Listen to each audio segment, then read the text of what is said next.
Hey guys, how do you start this thing? I just started my driver's ed class.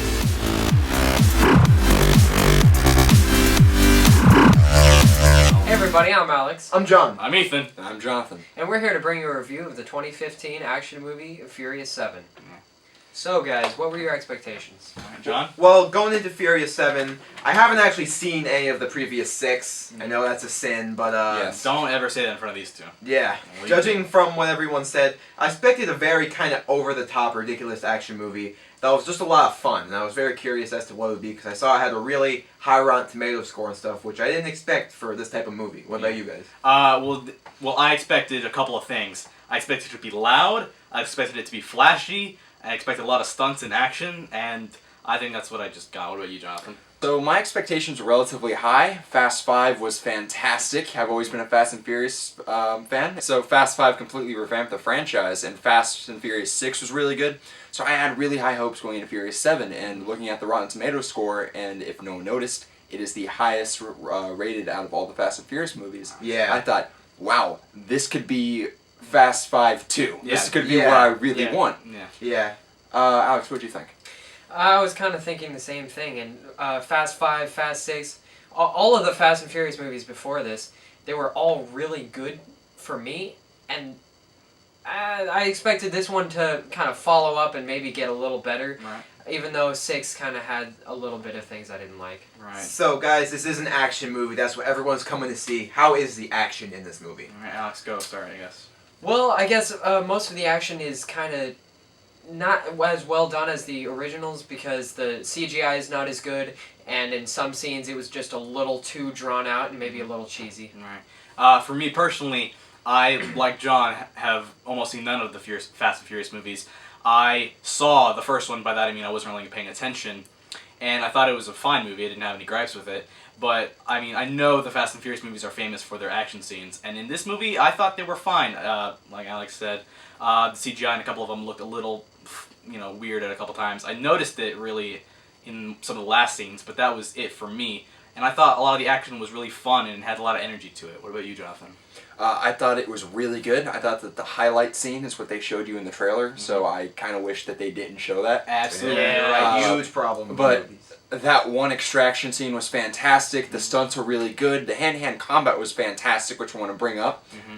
Jason Statham does a fantastic job Yeah. with the fight choreography. There's a lot of really cool stuff going on. You have Vin Diesel versus Jason Statham. Yeah. You have Jason Statham versus The Rock. I mean, there's a lot of cool action sequence going on. And I think Jason Statham's a really effective villain in this movie, too. Yeah. He is. Yeah. I thought that he served his purpose. He was functional. However, Yeah. he was very underused, and they could have explored his character a lot more. Correct. Definitely a static character. He didn't grow at all. Yeah, exactly. His one purpose in the movie was, I'm Jason Statham. My whole idea is revenge. That's basically him. Yeah. Yeah. He's a very two-dimensional character who doesn't serve a whole ton of purpose other than be a Right. plot device. But it was really cool to see him as a villain. He kicked ass. It was great. Yeah. Yeah, another great thing about this is, I'm sure everyone's already heard, they did a Paul Walker memoriam at the end of the movie. Right. And I thought that was excellent. It was very well put together. It kind of encompassed all of his best moments in the franchise, and just really gave him the spiritual send-off that I hope that he got. Yeah. It was really well done, so good on you guys. I know it came from the heart. Yeah. One other thing I definitely thought was great was that it had the chemistry of the last couple of movies. It did. Right, Yeah. The good banter between the group. So, I can't say it did, because I didn't see any of it, really. But I thought okay. the banter was really effective. Yeah, I really 'Cause- bought that they were a group of friends. Yeah. And they knew The how Fast each and other Furious worked. movies, I think, are famous for the sort of group dynamic Right. they have there. More so family dynamic, because that's what they consider themselves. Yeah. Yeah. And I So- thought it was really effective. In Yeah, this you can really see that, they all love and trust each other very much. Alright, so on to things we didn't like about this movie. Well, Yeah. at least for Alex and I, we thought that the fact that nothing was realistic at all was a big problem.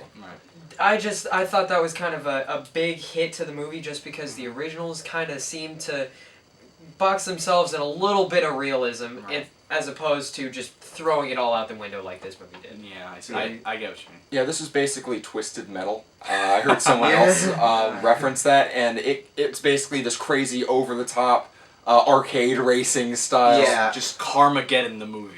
Now, to be honest, Pretty much. I didn't really have any problem with how unrealistic it was. There's no doubting that it's just completely ridiculous, over the top. They're driving cars out of planes, Yeah. through buildings and stuff. I mean, Right. But I thought it kind of served to the very fun, blockbuster tone that these movies go It did. for. I But mean, that's just me. If you're looking for something that's just pure dumb fun, then you're gonna have a good time. But if you actually want some substance and you want to see stunts, If you're expecting it to be like Fast Five, where awesome stunts, yet it's a little realistic, that's not what this movie did. exactly. Also, this movie's story was literally all over the place, and I Yeah. can't really slam the movie too hard on that because unfortunately everyone knows Paul Walker died, and they had to rearrange the script. right. True. They had to carry his death with the script too. Exactly. Yeah, but the death, I think you still can't fault it at parts for the story. It kind of doesn't know what it's doing. There's no real concrete villain. Yeah. Yeah. Jason Statham, I guess, is technically the villain, but there's also some other stuff going on, and you just kind of, at times, don't really know where it's all going, I think. Exactly. There's Like, kinda- I can't tell you at any given point who the real villain is, just because it changes hands so often, and I don't remember the names of any of the other villains besides Jason Statham's character. right. Yeah. Also, we touched upon this earlier. This movie has a lot of inconsistent CGI. I mean, for example, For sure. the great CGI was how well done they recreated Paul Walker's face. Yeah. For Basically, certain. they used both of his brothers, and they used Peter Jackson's special effects company to then re-implement Paul Walker's face on his brothers' faces to complete some of the stunts in the movie. Yeah. And they were very successful in that. As a matter of fact, I didn't even notice it. no one noticed Didn't that Paul notice. Walker was CG Yeah, except I I did because I was looking for it. But they did a fantastic job with that. Now, the drawback is that they put so much money into the fact that they were trying to recreate Paul Walker's face that some other areas in the movie were lacking. Right. Yeah. Yeah. Especially a drone that they were using in the last act of the movie. Yeah. Yeah, for sure. You could clearly tell it was just. It wasn't good as they could have made it. I hate to say this, Yeah. but it was almost like I could do it with After Effects Oh, if I had to. oh. Wow, wow, that's... The Shots. CG fire in the beginning was, you could Yeah, see it was, I kinda it was noticed that as well. one-dimensional. Now that you're telling me that, it kind of Yeah. looked not that great. All right, and one last con, because we have to bring this up. Yeah. They were throwing celebrity cameos in here for no reason. Oh, Iggy Azalea? Iggy's in...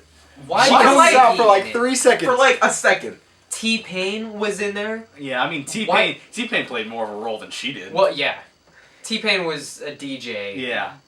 Iggy I mean, Azalea was all like, "Hey, Letty, how you doing?" That was I'm such just a like- good race you did. I'm just like, I mean, at least T-Pain kind of made sense. 'Cause he was I a guess DJ. 'cause he was a DJ, but it still was Yeah. like kind of what? Where would you ever see Iggy Azalea in a desert race? Yeah. Where? It was a race in the middle of nowhere.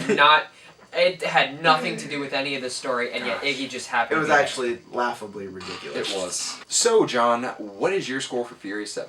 Well, I definitely liked it more than any of you guys did. It's definitely ridiculous, over the top, definitely not realistic at all, and the story is pretty sloppy overall. But I had a lot of fun with that. I thought some of the action was really awesome, so I'm going to give it a 3.4 out of 5 stars. Alright, yeah. Alex, what do you Really? think? It had inconsistent CGI that I didn't notice in any of the previous movies. Nothing in this movie was realistic, and the characters were not the same. I see. So I give this movie, I think, a 2.5 out of 5. 2.5 out of 5. Yeah, Okay. 2.5 out of 5. Yeah. For me personally, having not seen any of the other, Fast and Furious movies, this movie wasn't as tainted as you say was for you. Mm-hmm. Meaning, John says he liked it more than me, and that's true. But I still kind of liked it. It had over-the-top action. It was very flashy. It was loud, and that's exactly what I expected out of the movie. So I can't really fault it for any of those things, which is why I'm going to give Furious 7 a 2.9 out of 5. Jonathan. I had a lot of fun with the movie. However, I was very disappointed in the overall scale and the character development and the lack of CG, and the story was all over the place. And as a fan, I just needed more. So I'm going to give it a 2.9 out of 5 stars. Alright, so have you guys seen Furious 7? What'd you think? Let us know in the comments. And how'd you like the review? Give us some feedback in the comments below as well. Also, you can make sure to follow us on Twitter at twitter.com/stubmasters. And we sell cool merchandise so you can look as good as this guy That's me! Me! Yeah. at Look at this Victoria's cafepress.com/stubmasters. Look at me. Specimen. Alright, so Furious 7, Stubmasters. I'm John. I'm Alex. I'm Ethan. And I'm Jonathan. Have a great day.